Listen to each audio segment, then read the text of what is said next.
ya, itu adalah lahir dari kegalauan kita, dari kegelisahan kita, Bapak Ibu. Ya, jadi hutang itu enak apa enggak enak, Bapak Ibu? Tenang nih. Iya. Buktinya pas kalau ngajukan hutang di bank terus tidak disetujui, apa yang terjadi? Sedih gak? Sedih kan? Iya. Kalau masih disetujui terus uangnya ditransfer, enak gak? Iya. Bayarnya nggak enak. Bayarnya nggak enak. Tapi herannya Bapak Ibu, orang-orang yang punya hutang ini nggak berhenti di situ, betul nggak? Ketika mau lunas, apa yang terjadi? Berpanjang lagi, nambah lagi, betul nggak? Sebenarnya kalau kita bicara dunia nyata, dunia realita yang terjadi, kita pusing nggak Bapak Ibu dengan hutang-hutang itu? Pusing kan? Kayaknya yang kencang ini besar. Nah, Bapak Ibu, sudah puaskah Anda dengan keadaan finansial saat ini? Belum? Nah, hari ini Bapak Ibu, insya Allah yang hadir sampai selesai, terus kemudian nanti akan mendapatkan program solusinya, pulang dari sini kantongnya akan sehat. Amin. Amin. Nah, ini Bapak Ibu, ya. Jadi yang membuat kita gelisah itu sebenarnya apa? Cicilan utang, betul nggak? Terus kemudian impian-impiannya kita yang belum terwujud. Ada nggak Bapak Ibu punya impian? Ada nggak? Semua ya? Ya, entah untuk biaya sekolah, entah itu untuk umroh dan haji, terus kemudian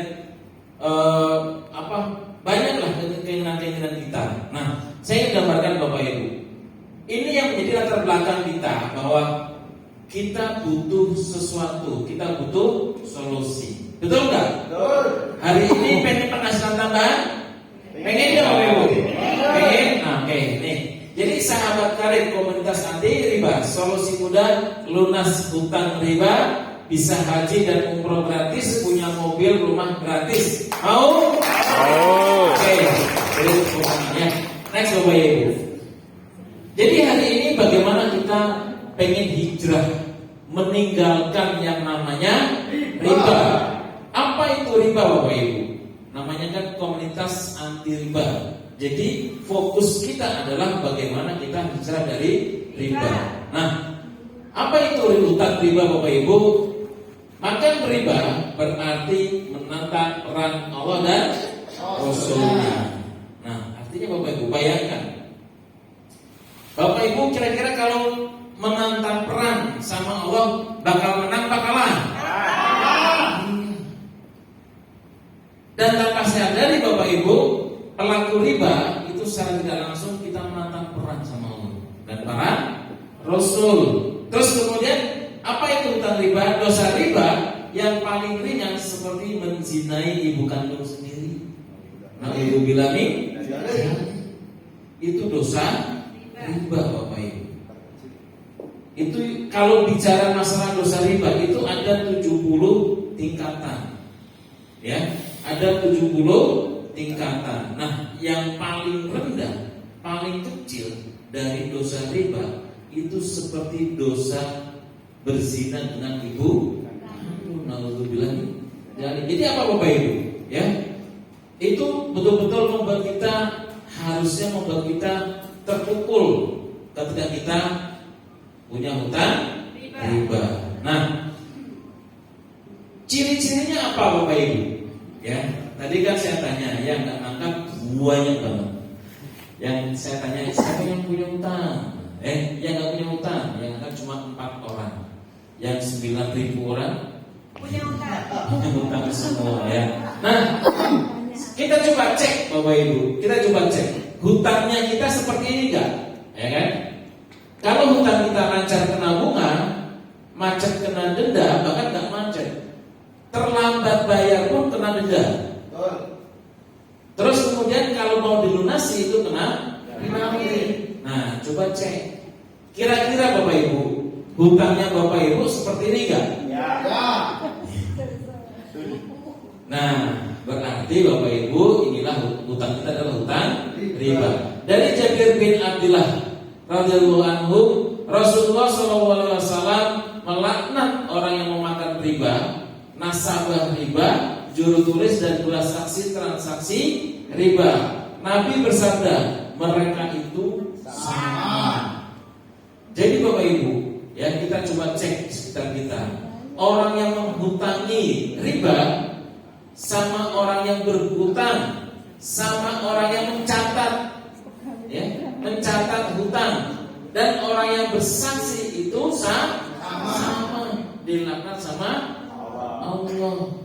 Nah, bagaimana kita pengen mendapatkan syafaatnya ketika di yaumul akhir nanti kita bangkit di Rasulullah mengangkat pedang, ya kan? Si fulan inilah yang dulu menantang perang sama saya.